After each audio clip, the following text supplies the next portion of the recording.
আজকে মাঠ দিয়ে হাঁটতেছিলাম, তো একটু দূরে মানে একটা কাগজ দেখলাম, রোদের তাপ পড়ছে তো খুব জিল দিতেছে, মনে হইতেছে কি যেন ওখানে একটা ঠিক আছে, সে ডায়মন্ডের এর মতো ঠিক আছে জিল মারতেছে। তো ওখান থেকে মানে কৌতূহল নিয়ে যা গেলাম, সেখানে গিয়ে দেখি বিস্কুটের খালি প্যাকেট, কে যেন খাইয়ে দেয়, বিস্কুট ফালাই প্যাকেট ফালাইছে, প্যাকেট উল্টা পাশটা খুব জ্বলতেছে রোদের তাপ পাইয়া।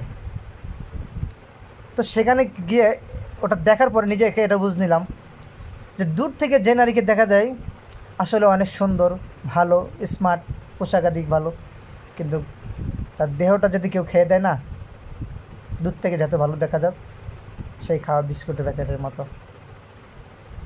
আর যদি সে ভালো থাকে, সেই প্যাকেট কখনোই মুখ খুলবে না। এক কথায় বুঝাইতে যেটা যেটা চাইছি সেটা হয়তো আপনারা বুঝতে পারছেন।